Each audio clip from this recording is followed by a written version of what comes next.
வணக்கம் sir. Sir இப்போ ரீசெண்டா செபி வந்து இந்த இன்ஃப்ராஸ்ட்ரக்சர் இந்த துறையில இந்த லிக்விடிட்டி கம்மியா இருக்கு அப்படின்னு சொல்லி அதை பூஸ்ட் பண்ணணும் அப்படின்ற மாதிரி சொல்லியிருக்காங்க. ஸோ ஒரு ரீட்டைல் இன்வெஸ்டர் பார்வையில இருந்து இந்த லிக்விடிட்டி அப்படின்னா என்ன, அது ஏன் கம்மியா இருக்கு, அதுக்கான மேஜர் ரீசன்ஸா நீங்க என்ன சார் பாக்குறீங்க? நீங்க முக்கியமா இந்த கேள்வி கேட்கும்போது எனக்கு தோன்றது என்னன்னா, இன்ஃப்ராஸ்ட்ரக்சர் அப்படின்றத ஃபர்ஸ்ட் எக்ஸ்பிளைன் பண்ணிடணும். I think we have to tell people what appears to be infrastructure. So இன்ஃப்ராஸ்ட்ரக்சர்ன்றது is a very big topic. ஆக்சுவலாக it starts with roads, extends, railways ப்ராஜெக்ட்ஸாக இருக்கலாம், அர்பன் இன்ஃப்ராஸ்ட்ரக்சராக இருக்கலாம், போர்ட்ஸாக இருக்கலாம், and so on. It carries on like this. இது எல்லாமே இன்வெஸ்ட் செய்கிறதுக்கான ஒரு முதலீட்டு என்பது ஒரு நாட்டின் அரசாங்கம் மட்டுமே அல்லது அதோட நாட்டோடைய வங்கிகள் மட்டுமே முதலீடு செய்யக்கூடிய ஒரு வளர்ச்சி வந்து இதில் கிடையாது. ஏன்னா these are very capital intensive. Capital intensive requires lot of money. ஒரு முதலீடுன்றது ஹியூஜ் மணி. இப்போது ஒரு மெட்ரோ ரயில் கனெக்டிவிட்டி நம்ம சிட்டிலேயே பார்க்குறோமே, ஒரு ஸ்ட்ரெச் போடுறதுக்கு வந்து 7,000 கோடி 8,000 கோடி, ஒரு சின்ன 2 கிலோமீட்டர் ஸ்ட்ரெச் போரிங் அந்த அண்டர் கிரவுண்ட் இது பண்ணுறதுக்கே வந்து பல ஆயிரம் கோடி ஆகுது அந்த boring machine. So creation of இன்ஃப்ராஸ்ட்ரக்சர்ன்றது அது முதல்ல it sucks a lot of money.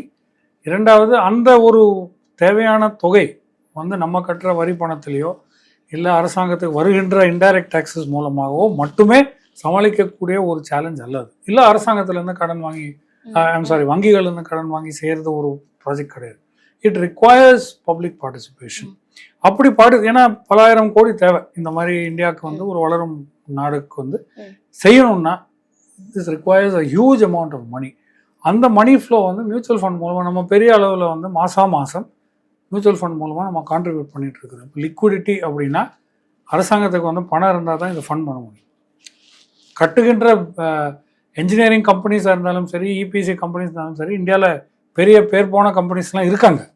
But அதை எக்ஸிக்யூட் பண்ணுறதுக்காக பணம் கொடுத்தா தான் அது வேலை நடக்கும். அந்த பணம் தான் லிக்விடிட்டின்னு சொல்கிறோம். எக்ஸிக்யூஷன் ஆஃப் ப்ராஜெக்ட்ஸுக்கு தேவை பணம்.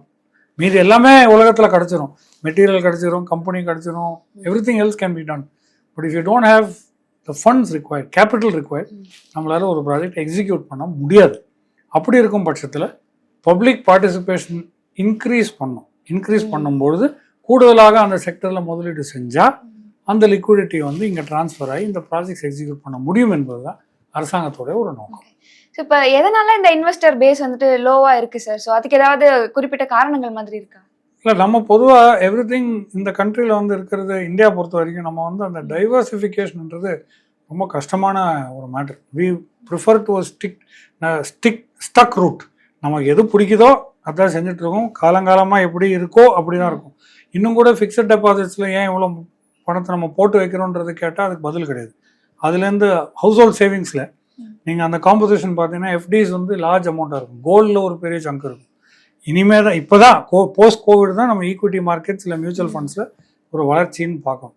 அதே போல் தான் இந்த இன்ஃப்ராஸ்ட்ரக்சர் அண்ட் எக்ஸெட்ரா ஃபண்ட்ஸில் வந்து நம்ம முதலீடு செய்யாத இருக்கக்கூடிய காரணங்களும் இதுதான்.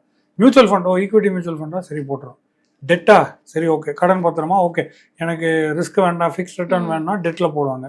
எந்த விதமான டெட் ஃபண்ட் போடுறான்றது தெரியாது. ஈக்விட்டி ஃபண்டாக சரி லார்ஜ் கேப்பா மிட் கேப்பா ஸ்மால் இதோடு நிப்பாட்டிடுவாங்க.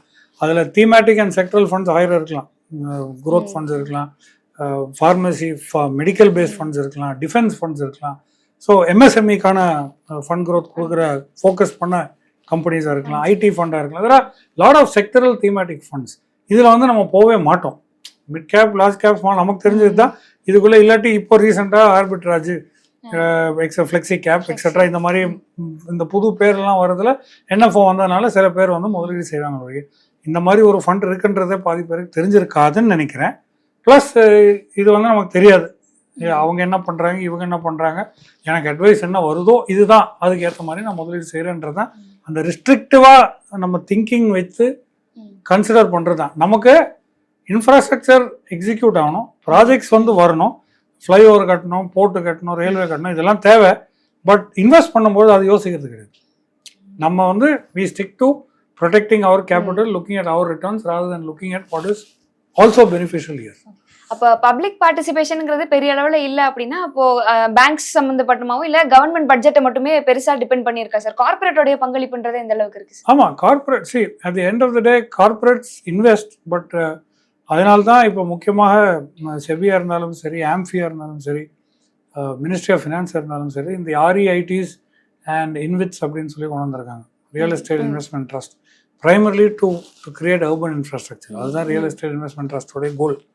அதே போல் இன்ஃப்ராஸ்ட்ரக்சர் இன்வெஸ்ட்மெண்ட் ட்ரஸ்ட், அதுதான் இன்விட் அப்படின்றது. இது வந்து நிறைய பேருக்கு வந்து ஒரு ரிஸ்க் ஃபேக்டராக தான் தெரியுது. இதில் ரியல் எஸ்டேட்டாப்பா வேணாம் அப்படின்னாங்க. ரியல் எஸ்டேட் ஏஜென்ட் மூலமாக நிலம் இருக்கா இல்லையான்னு போய் தேடிட்டு வருவாங்க.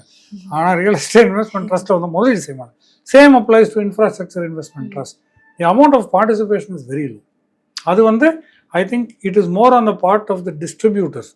ஒரு மியூச்சுவல் ஃபண்ட் டிஸ்ட்ரிபியூட்டராக இருக்கட்டும், இல்லை ஒரு புரோக்கிங் ஹவுஸாக இருக்கட்டும், இல்லை ஆம்ஃபி. அண்ட் இப்போ அவங்க வந்து ஒரு காலத்தில் என்னுடைய நோக்கம் என்னென்னா, மியூச்சுவல் ஃபண்ட் சஹியே அப்படின்னு சொல்லி ஒரு ப்ரோக்ராம் நடத்துனாங்க. ப்ரோக்ராம்னா கண்ட்ரி வைடாக, அது சினிமா தியேட்டரில் இருந்தாலும் சரி, டிவியில் போட்டாங்க, நியூஸ் பேப்பர் ஆட், மேகசின்ஸில். அது மியூச்சுவல் ஃபண்ட் முதலீடு வந்து சரியாக இருக்குது, நீ செய்யணும். அந்த டீரிஸ்கிங் ஆஃப் மியூச்சுவல் ஃபண்ட் இன்வெஸ்ட்மெண்ட் தான் அது. அது சரியாக இருக்குப்பா, யார் வேணால் பார்ட்டிசிபேட் பண்ணலாம், 100 ரூபா இருந்தாலும் நீ போடலாம் அப்படின்ற ஒரு எண்ணம் தான் அது. நான் இத்தனை வருஷம் போட்டேன், தட் வாஸ் த தீம். அதனால it help mindset of people towards mutual ஃபண்ட்ன்றது எப்படி வளர்ந்தது, அது ஒரு பெரிய காரணியாக இருக்கலாம். அதே போல் இப்போ இன்விட்ஸ் அண்ட் REITஸ்க்கு வந்து இந்த மாதிரி ஒரு thematic drive, so that campaign கொண்டு வரணும். ஐ திங்க் டிஸ்ட்ரிபியூட்டர்ஸ் வந்து அவங்க இன்வெஸ்டர்ஸுக்கு வந்து அந்த எஜுகேஷன் கொடுக்க வேண்டும். That this is how this thing works, this is necessary, இதில் முதலீடு செய்யுங்க, இஸ் கோயிங் பி பெனிஃபிஷியல்னு எடுத்து சொன்னால் தான் அந்த முதலீடு வருமா ஒழிய, ஐ திங்க் அதர்வைஸ் அதுக்காக இந்த கவர்மெண்ட் சைடுல இருந்து கொடுக்குற ஒரு புஷ் மாதிரி.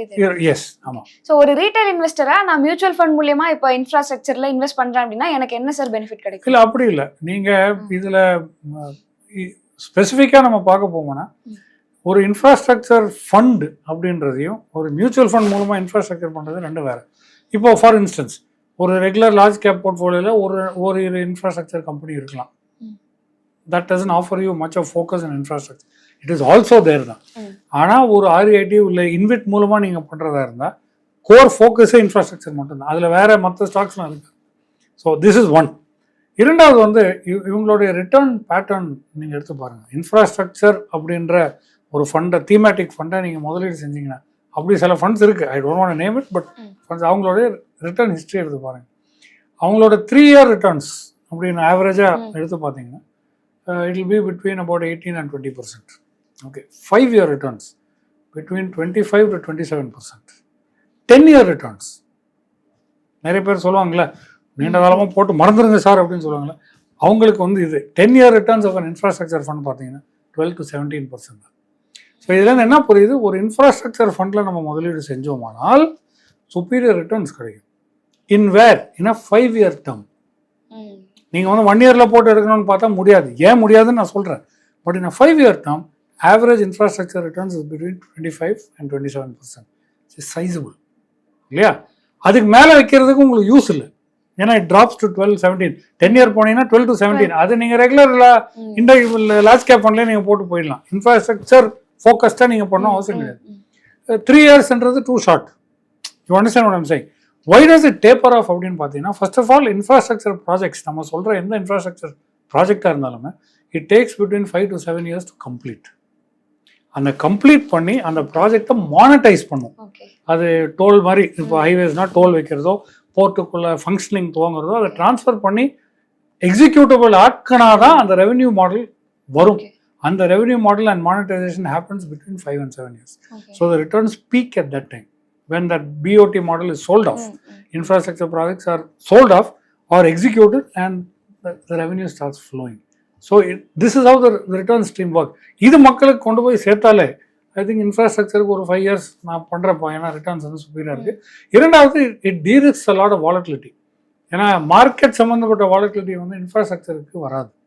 என்ன ஒரே ஒரு சேலஞ்ச் இன்ஃப்ராஸ்ட்ரக்சர் ஃபண்டுக்கு வரக்கூடிய ஒரு சேலஞ்ச் என்ன, அது வந்து டைம்லி கம்ப்ளீஷன் ஆஃப் ப்ராஜெக்ட்ஸ் நடக்க மாட்டேங்குது. இப்போ நமக்கு மெட்ரோ ரயில் போடுறோம், அண்டர் கிரவுண்ட் போர் பண்ணுறோம், நிறைய இடங்களில் வந்து அண்டர் கிரவுண்ட் நமக்கு வந்து mixed, over the ground under the ground இருக்குது. இந்த அண்டர் கிரவுண்ட் வந்து நம்ம எஸ்டிமேட் பண்ணுற சாயில் ஸ்ட்ரக்சர் வந்து அங்கே இருக்காது. சில டைம் சாஃப்டாக இருக்கும், சில டைம் ஹார்டாக இருக்கும், ராக் ஸ்ட்ரக்சராக இருக்கும். ஸோ நம்ம 2 வருஷத்தில் இது போர் பண்ணலாம்னு நினைக்கிறது 4 வருஷம் ஆகிடும். ஏன்னா அது it has to come under இல்லையா? ஸோ இந்த மாதிரி எக்ஸிக்யூஷன் சேலஞ்சஸ் தான் வருமே ஒழிய மார்க்கெட் வாலட்டிலிட்டினால நமக்கு பாதிப்பு வராது. So your fund is insulated from market volatility but exposed to execution risk. இதுதான் இந்த டிலேஸ்னால எக்ஸிகியூஷன் டிலேஸ்னால தான் அவ்வளவுதான். ஸோ இப்போ மார்க்கெட் வாலட்டிலிட்டி பார்க்குறோம் அப்படின்னா இப்போ இந்த ஈக்விட்டி இல்லை மியூச்சுவல் ஃபண்ட்ஸ் இதை காட்டிலும் இன்ஃப்ராஸ்ட்ரக்சர் அதிகமான ரிட்டர்ன்ஸ் கொடுக்கறதுக்கான வாய்ப்புகள் இருக்கு. ஏன்னா அந்த வாலட்டிலிட்டி இங்கே வராது. பட் அதே சமயத்தில் நீங்கள் போடுற அந்த மியூச்சுவல் ஃபண்ட் இல்லை போடுற அந்த இன்வெஸ்ட்மெண்ட் ட்ரஸ்ட் இல்லை REIT வந்து எந்த விதமான ப்ராஜெக்ட்ஸில் வந்து எக்ஸிக்யூட் பண்ணுறாங்கன்றது கொஞ்சம் பார்க்கணும்.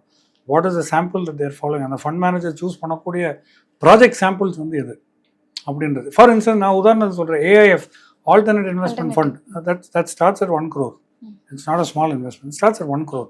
இந்த 1 crore இன்வெஸ்ட்மெண்ட்டில் நிறைய AIFs ரன் பண்ண ஃபண்ட் மேனேஜர்ஸ் வந்து அது 10 year லாக்இன் பீரியட் கேட்குறாங்க. 7 years தான் ப்ரிஸ்கிரைப்டு SEBI மூலமாக. பட் 10 year லாக்இன்ஸ் கேட்குறாங்க, எக்ஸ்டெண்டபிள் அப் டு 10 years. ஏன்னா ப்ராஜெக்ட் எக்ஸிக்யூஷன் டிலேஸ்.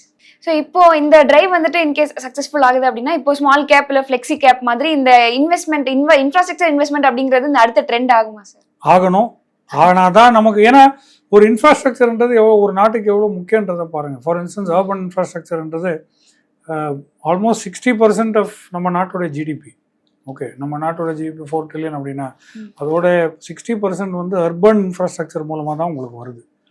இப்போ ஜிடிபி வளரணும்னா அர்பன் இன்ஃப்ராஸ்ட்ரக்சர் வரணும். அப்படின்னா REITs மாதிரி கம்பெனிஸ் வேர் தே பில்ட். இப்போ நம்ம சென்னையில் கூட மதுராந்தகம் பக்கத்தில் ஒரு சிட்டி பில்ட் பண்ண போகிறாங்க அப்படின்னா ஏர்போர்ட்டை எதுக்காக 2வது ஏர்போர்ட்டை வந்து எங்கேயோ கொண்டு போய் வைக்கிறீங்க? டெவலப்மெண்ட் தான். எதுக்கு GCC மாடல்ஸ் வந்து தூத்துக்குடி, திருநெல்வேலி, திருச்சி இந்த மாதிரி இடத்துல கொண்டு போய் வைக்கிறீங்க? ஸோ தட் அங்கேயே அர்பனைஸ் ஆகும்ன்றது தான் நோக்கமே. ஸோ தட் நம்ம இப்போ என்ன நம்ம நிலைமையில் இருக்குன்னா ஒரு 15 towns தான், 15 cities எடுத்தீங்கன்னா 30% ஆஃப் இந்தியா ஜிடிபி வந்து அந்த 15 நகரங்களும் தான் வருது.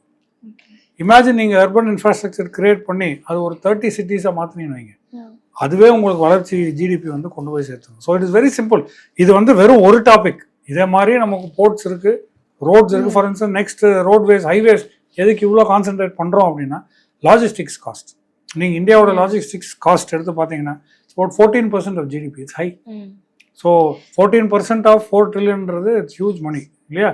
So roadways and highways and connectivity improve பண்ணிட்டீங்கன்னு வச்சுங்க, அது ஒரு 8-9% வந்தால் உங்கள் ப்ராடக்ட் காஸ்ட் வந்து குறையும், ஃபாஸ்டர் மொபிலிட்டியும் கிடைக்கும். So there are multiple advantages in infrastructure. So GDP பற்றி பேசிக்கிட்டு இருந்தோம். ஸோ இப்போ இந்தியா வந்துட்டு ஒரு 5 trillion எக்கானமியாக ஆகணும் அப்படின்ட்டு எய்ம் பண்ணிட்டு தான் இருக்காங்க. ஸோ இதில் இன்ஃப்ராஸ்ட்ரக்சருடைய ரோல் எவ்வளோ முக்கியம், இது எந்த அளவுக்கு ஒரு பங்களிப்பு கொடுக்கும் சார்? இன்ஃப்ராஸ்ட்ரக்சர் தான் எல்லாம். இப்போ யூஎஸோட வளர்ச்சிக்கு காரணமே, நீங்கள் கோ பேக் இன் டைம், அவங்களோட எக்கனாமிக் வரலாறு எடுத்து பார்த்தீங்கன்னா அவங்களுடைய மெயின் ஸ்ட்ரென்த் வந்து கனெக்டிவிட்டி தான். ஒரு டவுன்லேருந்து இன்னொரு டவுன் போகிறதுக்கு ஹைவே இருக்கும், ரெயில் ரோடு இருக்கும். அவங்க ஃபஸ்ட்டு கட்டினதே ரெயில் ரோட்ஸ் தான், அப்புறம் ஹைவேஸ் அண்ட் ரோட்ஸ் தான், அப்புறம் ஏர்போர்ட்ஸ் கட்டி from anywhere to anywhere you can fly. ஒரு சின்ன 1000 பேர் கொண்ட ஒரு டவுனுக்குமே ஒரு ஏர்போர்ட் இருக்கும். அதில் ஒரு நாளைக்கு ஒரு ஃப்ளைட் வந்து இறங்கும். நம்ம இப்போ தான் அந்த சின்ன சின்ன ஏர்போர்ட்ஸை கட்ட ஆரம்பிக்கிறோம், கனெக்டிவிட்டி பில்ட் பண்ணிட்டு இருக்கோம். ஸோ இன்ஃப்ராஸ்ட்ரக்சர் வந்து ரொம்ப ரொம்ப குரூஷியல். சைனாவோட வளர்ச்சி எப்படி வந்துச்சுன்னு பாருங்கள். அவங்க வந்து வெறும் இண்டஸ்ட்ரியலைசேஷன் மட்டுமே கிடையாது, இன்ஃப்ராஸ்ட்ரக்சர். அவங்க வந்து யாருமே இல்லாத இடத்துல போய் மாடல் டவுன் கட்டுவாங்க, வீடு கட்டுவாங்க, ஃபேக்ட்ரி கட்டுவாங்க, அப்புறம் மக்கள் அங்கே போய் அதை வந்து ஆக்கியூபை பண்ணிப்போம். I think that is exactly what it is. அந்த இன்ஃப்ராஸ்ட்ரக்சர்னால தான் இப்போ சைனா வந்து உலக அளவிலே 2வது பெரிய ஒரு பொருளாதாரம் இல்லை குரோத் ஒரு கண்ட்ரின்றது 18 trillion 20 trillion எக்கானமி இருக்கிறது. தான் ஜப்பானுக்கு கட்டுற இடம் கிடையாது.